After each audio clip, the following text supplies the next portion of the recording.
I was born in Pontiac, Michigan, March 15, 1930, which was the beginning of the Depression. And my father decided that he wasn't going to have much of a career there with automobiles, and that they needed to move where he could work on a farm, and that they would at least have food to eat. So we moved to Indiana probably when I was about 1, and then after a couple years or so, he found a place in Illinois, and we moved to Illinois. So we moved to what became my hometown area, which was Scotland, Illinois. No brothers and sisters? Later. I was the firstborn. Okay. And then I had a brother who only lived to be about a year and a half old, and then after 11 years, I had a sister who was born, who's still living. I had graduated from the University of Illinois and found that I had majored in the wrong things, that I majored in business, hoping to get a job with a company and be in management. And I finally got a job in the accounting department of one of the places that the government had near my home, that the Pontiac, or that the DuPont was running, where we made heavy water. So this was in 1952 that I finally got a job there. Yeah. And after working for 5 years there, I concluded that the DuPont company, being the way most big companies were at that time, there was very little opportunity for women. There was opportunity for jobs, but you couldn't advance into the management arena, and that's where I wanted to be. So I decided that I should leave, or I would spend my whole career and never fulfill my real ambition. Bouncing off the glass ceiling.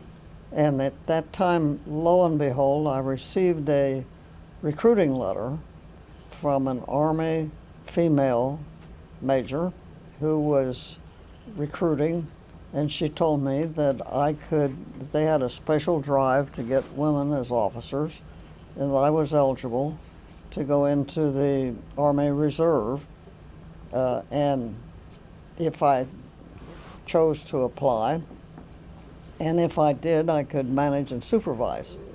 And that's what I wanted to do. So I started checking to see if, what I should do. Should I go in the Army? Should I find out if one of the other services had a similar program?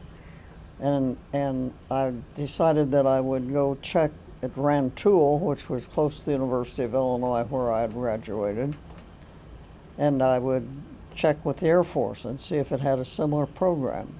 It did, and that day I took the test for intelligence, passed it.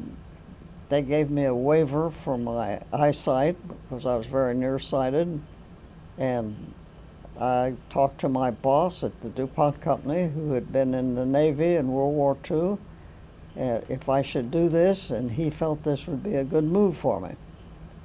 So I decided I would go in and I'd stay 4 years.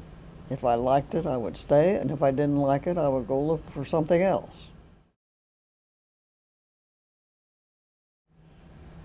We went, as all good Air Force people should, we went to Lackland Air Force Base. Of course you did. And went to Basic Officer Military Course, BOMC. Right. And there were about 32, as I recall, members in our class. And we were there I went in January, I think, and we were there for 6 months for that training. And then from there, I went to another base there in Texas, and that's where I studied management analysis,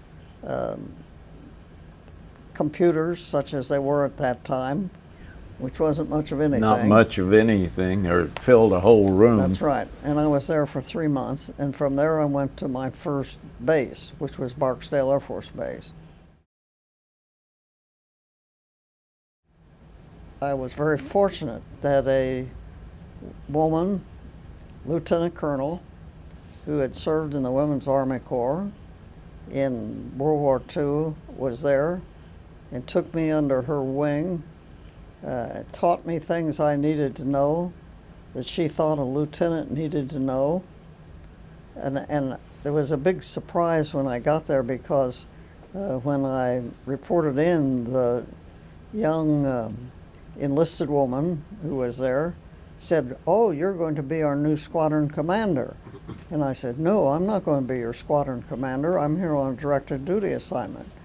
I'm going to be in the data automation branch." She said, "Well, I'm just sure you're going to be my squadron commander." And I checked in, and that's how I found out, how little some of the words on orders mean. So when they told me I was going to do that, I said, it says right here that I'm on a directed duty assignment. So they told me, you will be directed to that job, and your additional duty will be to be the commander of the WAF squadron until we get somebody else. And I said, well, do I get to do anything on my directed duty? And they said, oh, you can go over and visit the people from time to time. And eventually that's where I ended up. My advisor there, the lieutenant colonel, told me that there was an opportunity to apply to get a regular commission. And she recommended that I do that. And I said, well, I haven't even made up my mind to stay in the Air Force. She said, go take that test. So I took the test, and I was selected for a regular commission. And so that caused the Air Force to terminate my assignment at Barksdale Air Force Base and send me overseas to Spain. And so I went over there, and after a year, I received notification from the Air Force that it was going to discharge me because they were not going to give me a waiver for my eyesight on the regular commission. And this just irritated me no end, so I decided to go back and fight this, and I flew back to Washington and went to see the the Air Force WAF squadron commander, and she said she couldn't do anything for me. So then I went that this was a medical thing, that the Surgeon General had made a ruling that everybody had to meet the minimum standards for a pilot on eyesight. That's crazy. Whether we were ever going to fly or not. That's crazy. And it was absolutely crazy. So anyway, I went to see my senator, Senator Douglas, who was very famed from Illinois, been there for many years, and his office chief was a female. And she decided to take on my case because I had letters from people there in Spain that I've done a superior job and I had a very outstanding record. So then it started a really funny thing. Every 30 days in would come an email from the Air Force saying, well, I was going to be discharged in 30 more days. And I would write to the congressman, to the senator, and it would be extended. And it ended up, it took a year. It finally went to the Board for Correction of Military Records. This was very amusing because the senator's office wrote and said, go ahead and apply for that. We understand it will be approved. So I applied, and it was approved.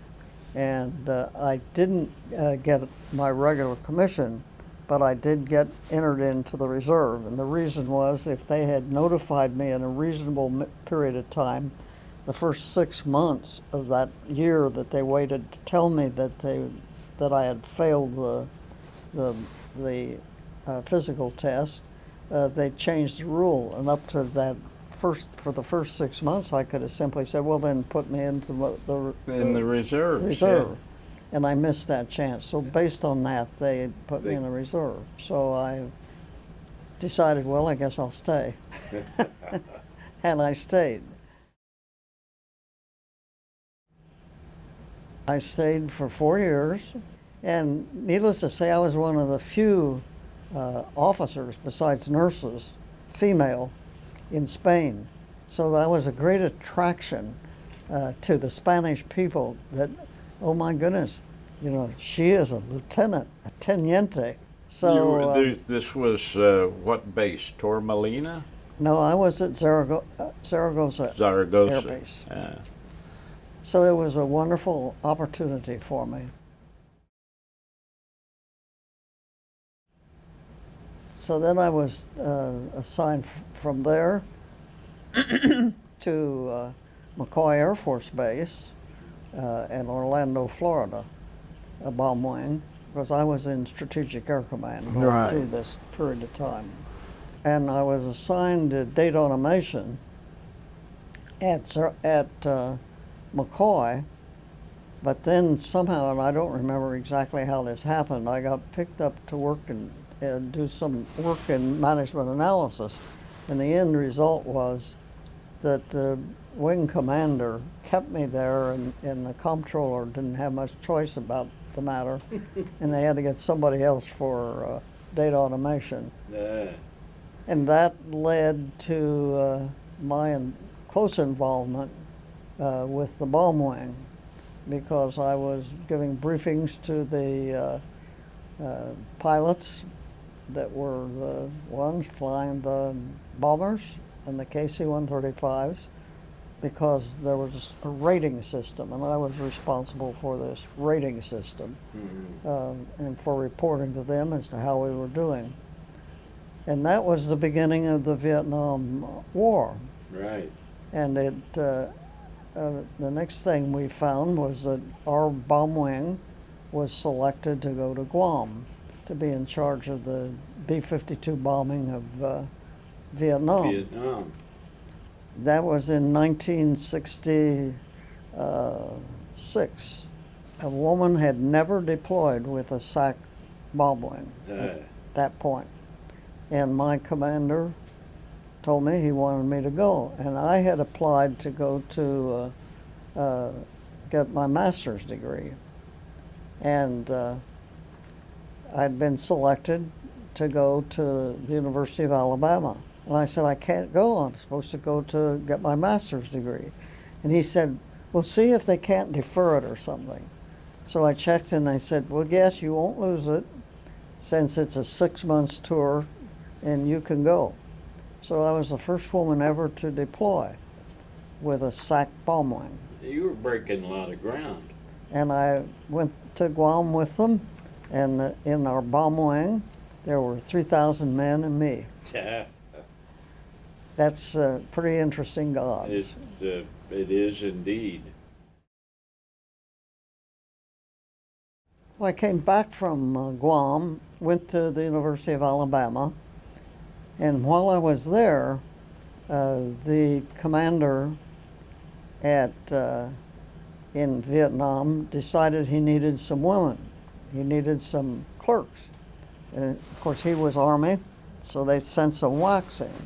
And this gave the director of the WAF squadrons and the WAF the opportunity to say, if those women can go, why can't our Air Force women, any of them, go? And so she was very persuasive. She retired as Major General Jean Holm. And the net result was that my assignment from the University of Alabama when I graduated was to Vietnam. And that was in October of 1968. They taught me absolutely nothing. Of course, I was in school, and so I immediately called when I found out I was going to be going, and I said, you know, I'm not weapon qualified. Do I need to go get checked out? And they said, oh no, you don't need to do that. And I thought, well, I'm not going to some country that, you know, it's a combat war zone. War zone. So I got in touch with my brother-in-law, who was very skilled with weapons, and I went home on leave, and he taught me to fire a rifle, and he taught me to fire a handgun. And so then I got in touch with the Air Force, and I told them that I wanted to take the test to see if I qualified. And so on a very hot day that fall, I went down to the nearest base, and lo and behold, the only person doing something like that was me. But there were other people there. And the other people were all young men who were on the Air Force crack firing team, and Yep. they were preparing for the annual competition. So they were there and me. So the sergeant told me, what I had to do, and, this cardboard figure was down there. And so I fired a rifle, I fired the handgun, and so I did it lying down, standing up, and everything he told me to do. So then he said, okay, you can quit, you're a qualified expert. And I said, you've got to be kidding. He said, no. He said, we'll prove it. So we walked down there and got the cardboard thing, and here it is. Shot full of holes. Shot full of holes. In fact, I still have it. To this day, I've never been quite sure who was firing, if it was me You or the team next door. or it was the team. I didn't think I heard anybody firing other than me, but I still, to this day, it amazes me that I hit all of those. So I now have the ribbon, expert marksman. Excellent. Well, I went to March Air Force Base, and from there I went by plane. It was a charter plane. Okay. And of course, Saigon was right there at the edge of MACV, which was where I was being That's assigned. where you were going. So you landed in Tonsanut. I landed at Tonsanut. Oh, and so when I got there, and I was staying there in the hotel, and there was another woman there, and she said, I'm going to be leaving shortly, and I've got a better room than what you've got, so you tell them you want this room, because this room is here, on the second floor on the balcony, has a balcony. Mm. So I said, great. So I went down and arranged to do that. So the day she was leaving, she told me to come down, and I did. And she said, well, she was in the intelligence, some branch of the intelligence thing. And she had been there through TET. And so the enemy got fairly close to the hotel there. And so she acquired an AK-47 and a pistol, Very good. which she had in the bottom drawer of the bureau, Uh-huh. and with ammunition. And she said, you can't tell what may happen, and you may need a weapon. Protection, yeah. So I'll leave these here for you. So I had my own weapons You got all through the period of time. When my term ended, I went over to the place where you turn in weapons, and I said, can you turn in weapons you were never issued? And the guy laughed, and he said, yes. yeah. So one of the guys in my office went with me, and we went to the hotel and got my weapons, and I turned them in.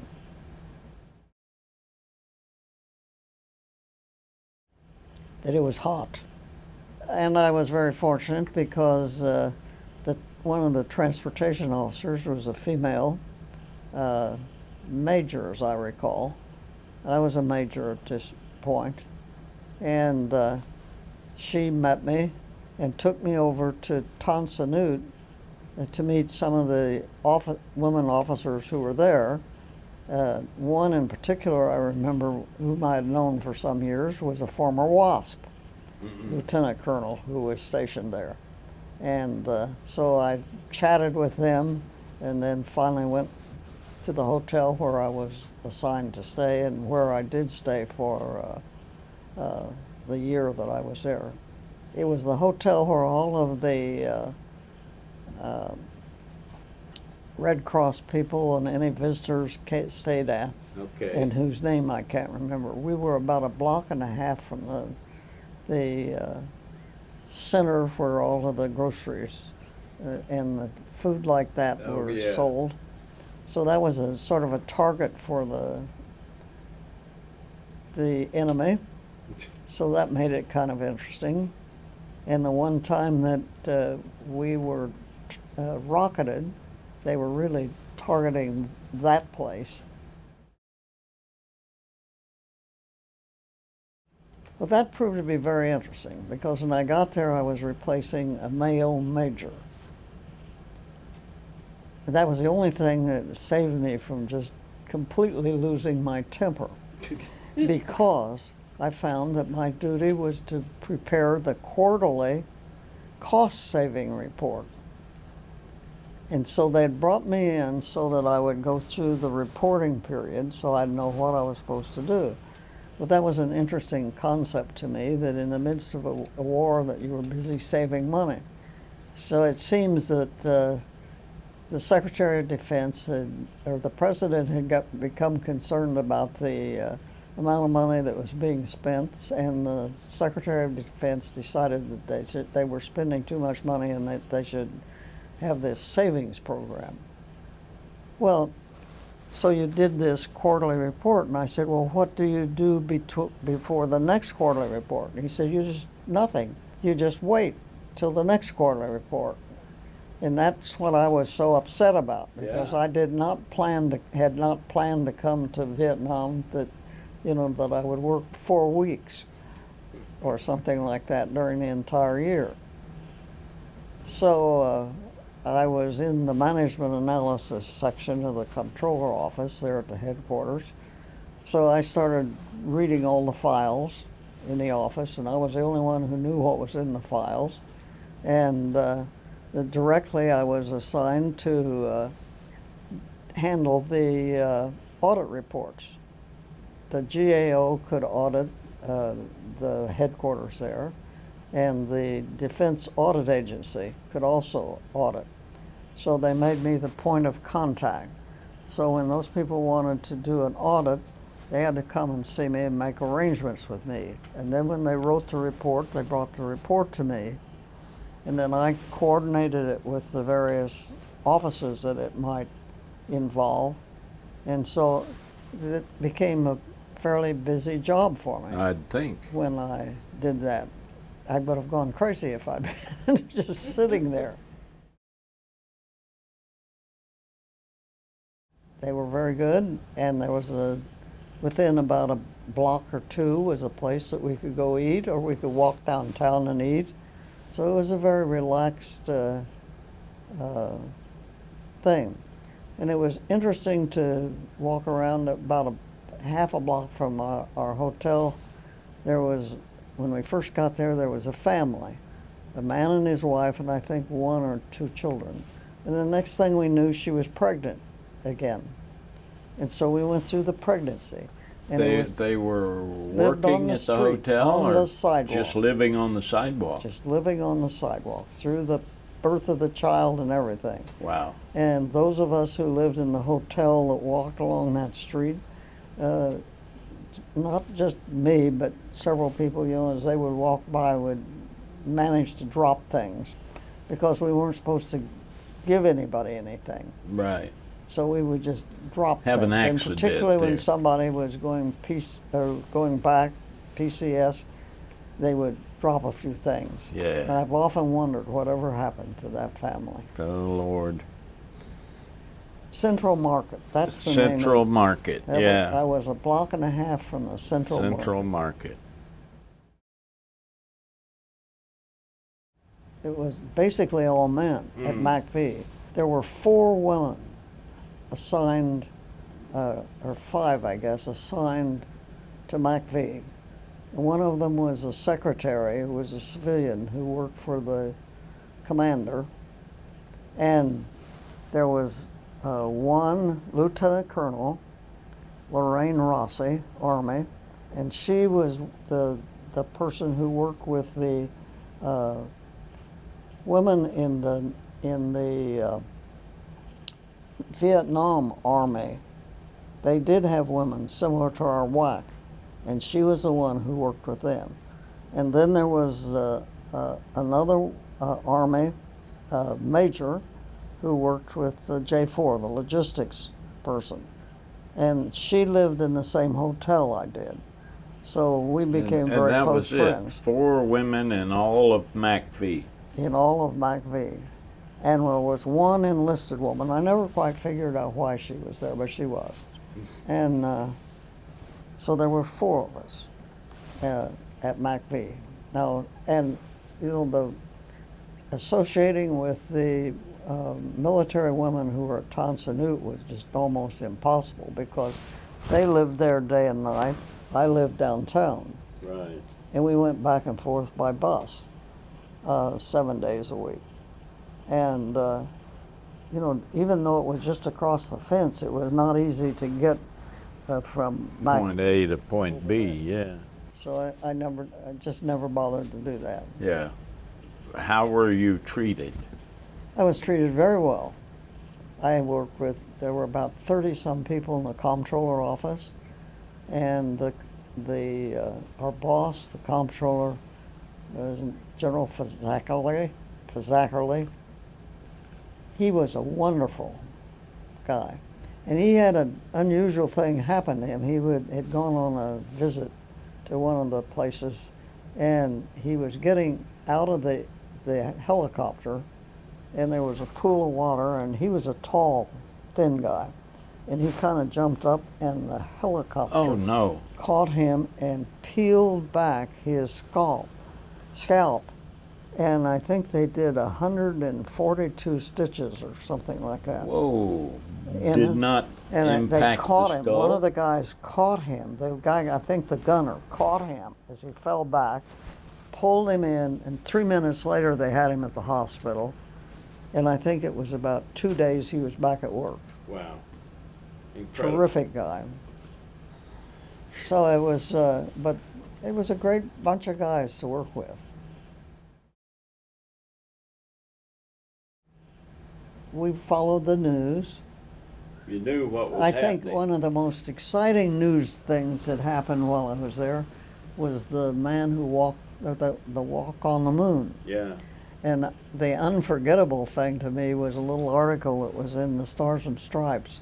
And they had interviewed some Army troop down on the street of Saigon, and they said, "Have you been following that story about the man on the moon?" "Oh, yes." They said, "Well, what do you think of that?" And he said, "Well, I am so impressed with the communications because here we are communicating with this man on the moon, and I can't make a phone call from downtown Saigon to MACV." You know, we followed the stories of all of the people that were against the war and the things they were doing in protest to the war. And I, you know, I read the stories before I came back about some of the people who were challenged when they got back in their communities or wherever they happened to go. Oh yeah, we worked from 7 to 7. How many and days usually a week? got a half a day off on Sunday. Half a day. Half a day. And quite frequently, I knew the Defense Audit Agency people. I became pretty acquainted with them, and they were there full time in that area. And we would meet and have lunch together, or the evening meal perhaps, with Lois, the other female that lived at the place I did. We went to the zoo. They had a zoo. We went to that. And then the people who did my parents' income tax back in Paris, Illinois, had told me about a woman that she had gotten acquainted with who came and got her master's degree here, who had gone back to Vietnam and was teaching young children who were blind to navigate through life. And so she said, "I would appreciate it if you would go visit her." And we went and visited her and her school and saw all the difficulties they had. And my gosh, the telephone wires were hanging around through the ceiling. It was ceilings, it was just a mess. Lois, working in logistics, got some guys to go work on the electrical stuff, and somehow a refrigerator was found for them, and they got that. And Lois, in particular, wrote back to her home church, and they sent all kinds of clothing and things like that for them, and we got that to them. So it was that was something we did that I was always very pleased with. And we went out and ate at the hotels that were basically military-used hotels. The Continental was one of them. That's where the press people usually went. Hung out there on the Continental Shelf, we called it. And so went to, and it was kind of interesting when you went to a restaurant, and if you happened to go out to the alley behind, you saw that they were out there cooking on little charcoal things. Charcoal. Made you wonder about the cleanliness of everything, Oh. but I never got sick.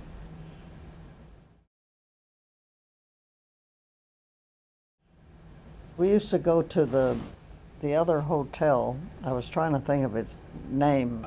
Yeah, and it was that's where all the troops went, and of course the restaurant was up on the top floor, and it was open on the sides. And I many times we would go in there, and there would be some guys sitting there at the bar, beer in hand, and they'd be singing. You know, I left my heart in San Francisco, and the tears would, just as you described, the tears would be rolling. Yeah. And that's the song I think of. And one of the other funny things that I remember, this was some people that had a little store along the main street there. And of course they fed their family there. They probably lived there too. I'm in sure. The hotel. And one day, their little girl had come out with her bowl of soup or whatever it was, and she was sitting on the curb and carefully picking out the peas and throwing them on the floor, on the street. In the gutter. Because she wasn't going to eat those peas out of there. And I thought, children are children. There it is. The other thing I remember is that there was a young boy. I think, as I recall, I think he was about 9 or 10. And the Army had picked him up, and he didn't know where his family was. And they were taking care of him. They'd bring him things to eat, and at night they let him sleep in their Jeep. Our Army or their Army? Our Army. Our Army. They had vehicles parked there by the hotel. They let him sleep in the vehicle. And I'm he wondering watched what them happened to for him. Yeah. Nice young kid. That's amazing.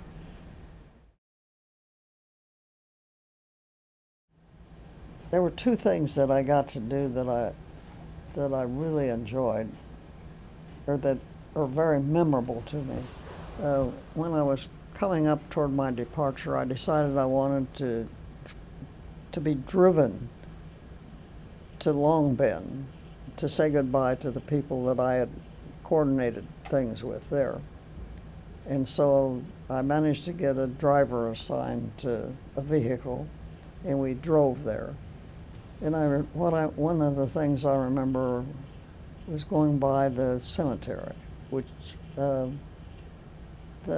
guess was their equivalent to our Arlington Cemetery. Yeah, their National Not in Army. the way it looked. No. Because you could just see where people had been buried.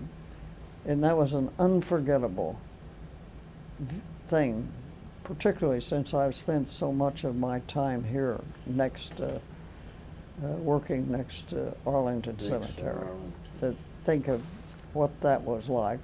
And then when the GAO was there once, we went by helicopter to Long Bend, and I was charged with going with them. And I was just fascinated by this. So I'm over here in the seat, leaning like this, looking outside, and I thought the GAO guy was going to die because he was sure I was going to fall out of the airplane. and he was in panic. And I was busy taking pictures as we went. Yeah. And that was another highlight. Oh, the absolute worst day was a very touching one.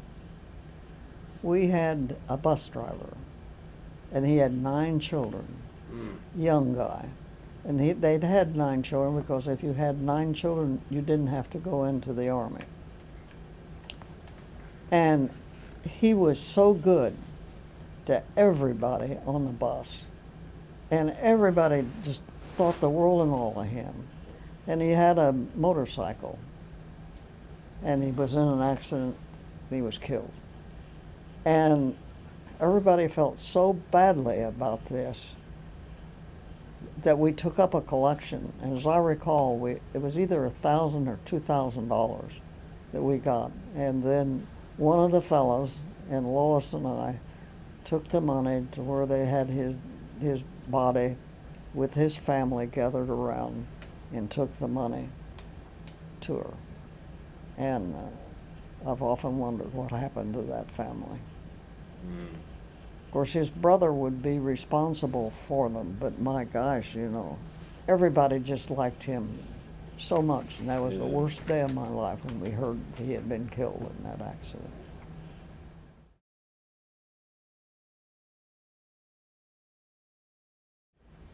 I had a little contact with the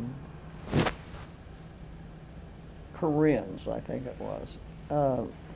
They ate at some of the same restaurant I did. They were the ones that were teaching me how to use chopsticks. Chopsticks. That's how I learned to use chopsticks. It was from the Koreans, and they were very polite. And I was invited to a dinner that they had, which was kind of surprising for me as a female to be invited to that, and I did go. Now the other thing I remember, they did a change in coinage or money, and let me tell you, the Koreans were out there making money off that hand over fist. Yeah, they were good at that. They were very good at that, and you had your life in your hands if you tried to stop it. Oh, yeah.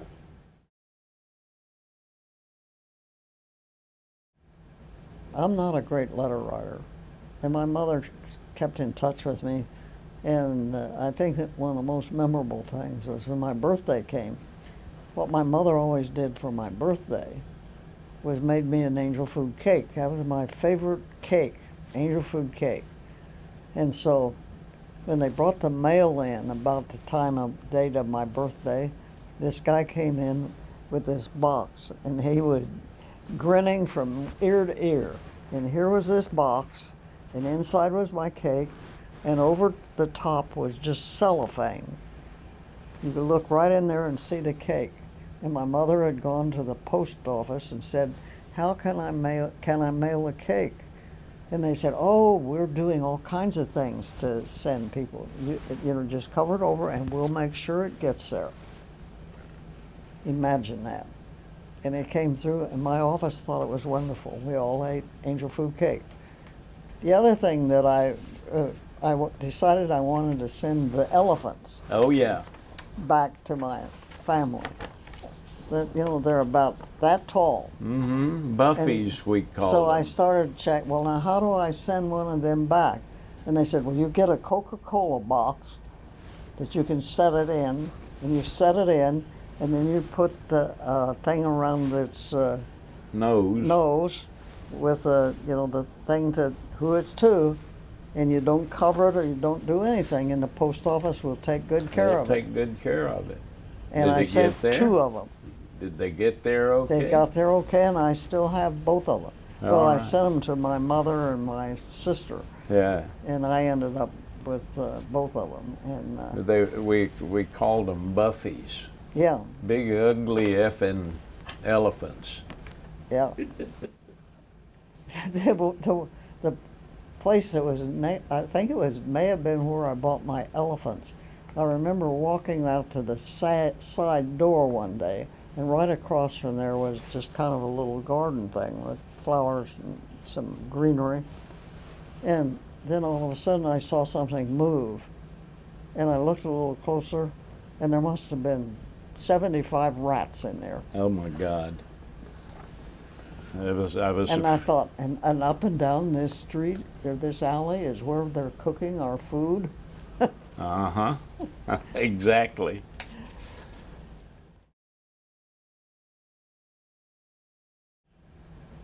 It happened that my mother and my aunt drove out in my car to meet me at March Air Force Base in California, and I drove home from there Without incident. without incident. And in my home community, they loved me. They were not upset with me because I had served in Vietnam. You were by then still a major, or had you? I was still a major. Okay. And I went to Wright-Patterson Air Force Base. I was assigned back to Dayton, Ohio, to work at the Logistics Command, and I was assigned to work. They were going to try to come out with a new computer program that they could manage the logistics for every base, just from the base there. Well, we were far ahead of computers, Yeah. and that didn't work. It didn't work. No, they never were able to get that to work because the computer systems just weren't adequate No. for that.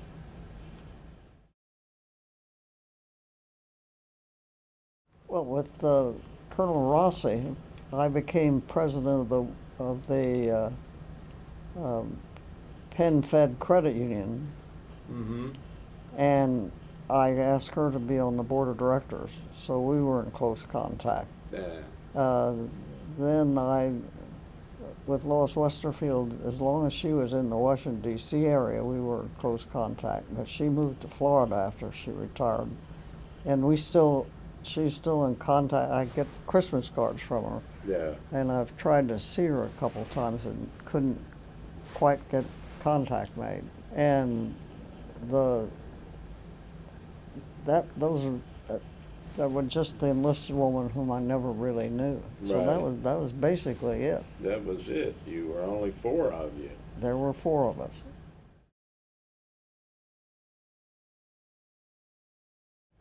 Well, I think it affected me inasmuch as when I got to Wright-Patterson as a major, I had done my master's degree, I had had a tour in Vietnam,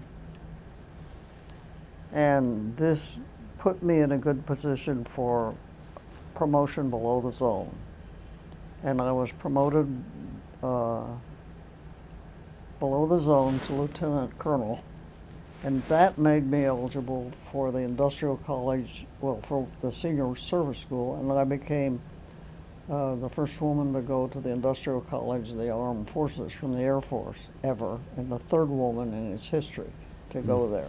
Mm-hmm. And all of that positioned me that I made colonel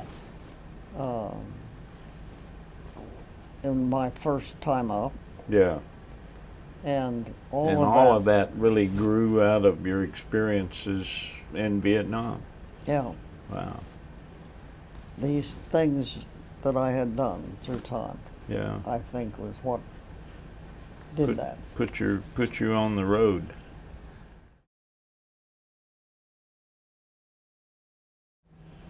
Now, I had very little contact with the people serving out in the field. Right. And one conversation that I had that was very memorable to me was, you think about people serving overseas. And this was a senior lieutenant colonel that worked there in our building, the MACV. And I hadn't seen him for 2 or 3 days. on the bus, because he rode the bus back and forth. And I said, "Hey, where you been?" And he said, "I'm due to leave." And he said, "You know, this has never affected me before." He said, "I'll be retiring when I get back." But he said, I have been so afraid that something would happen to me and I wouldn't get back to be with my family again, that I packed my stuff and I brought it here, and we still had cots left from He was living in the office. that were there in the office, and he lived in the office for about 5 or 6 days, and so that all he had to do was walk across the street and get base ops into the airplane, There he went. and away he went. And one of the majors in my own office, who had been a C-130 pilot, we used to, and he had been grounded, and we were talking, he said, "You know, that was not right for my government to cause me to leave my family and come on a mission like this. And if they ever do it again, I will retire and get out, or I'll quit." And I thought, what in the world is wrong with you? You're a major in the military. Yeah. There is nothing wrong with them telling you to go do this. These two things gave me an understanding I'd never really felt before of the change in attitude that the Vietnam War brought to many of the members of the military. Yeah. And of course, then through my work with the women, getting the memorial built to pay tribute to the women, this has caused me to visit many VAs around the country, to be more closely associated with the veteran organizations like the American Legion, VFW, BVA. DVA, all of them, AMVETS. I've been more closely connected than I otherwise would have, so I met more veterans. And then, of course, being in and out of the memorial there so much, many veterans, male veterans particularly, come and visit there, or they come with their wives or family members, and they come. And so I've had much greater contact than I otherwise would have. And I've done a lot of public speaking, too, which has brought me in contact with veterans far more than most people ever have an opportunity. Yeah.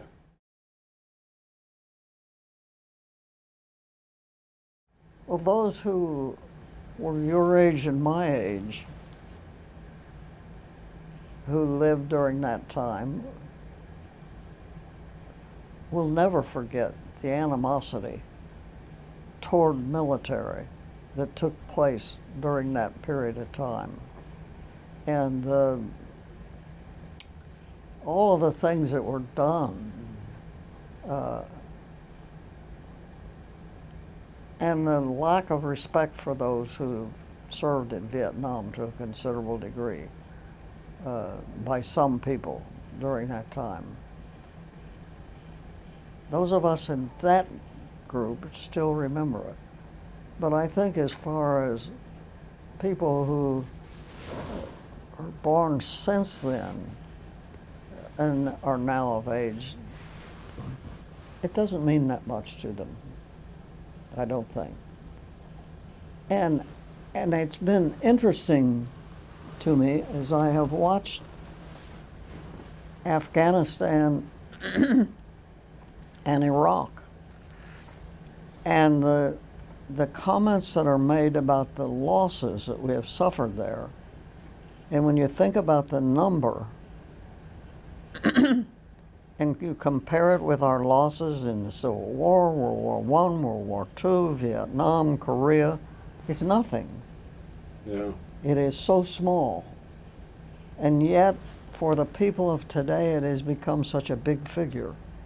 Our losses have become such a big figure. And I'm not saying that means we should go out and lose more people in conflict at all. Yeah. It's just interesting to note that difference Yeah. at how we view our losses.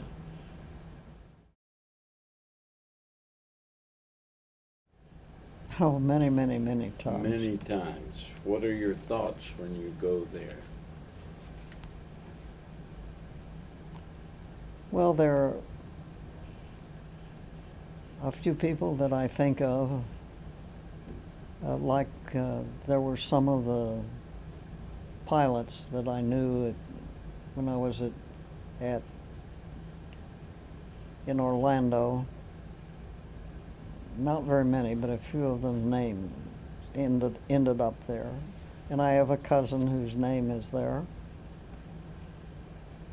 And I know the artist who came up with that design. And it's just been an amazing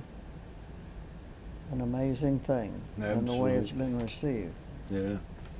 And you know, they put the names on the Korean War Memorial, but it never got that same reaction. Didn't quite do it the same way. No.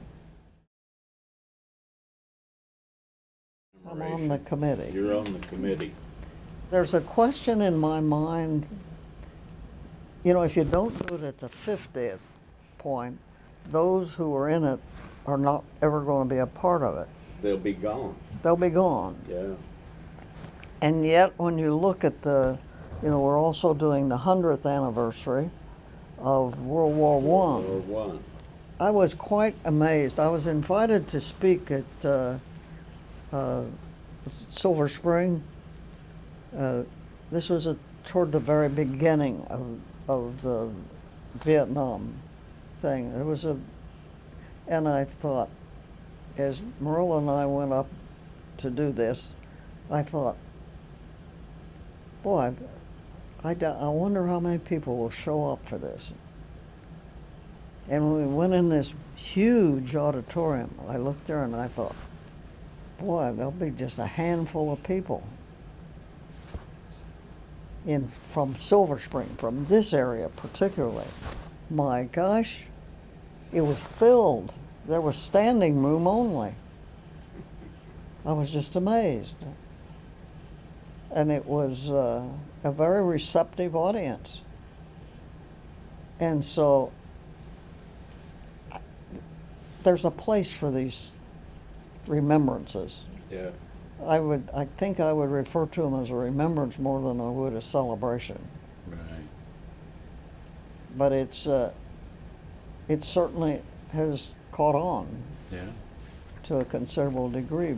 General Vaught, thank you so much for coming in and sitting for this interview. My pleasure entirely. Well, I've enjoyed talking to you. It's Good, interesting good. to talk to somebody who's had some similar experiences.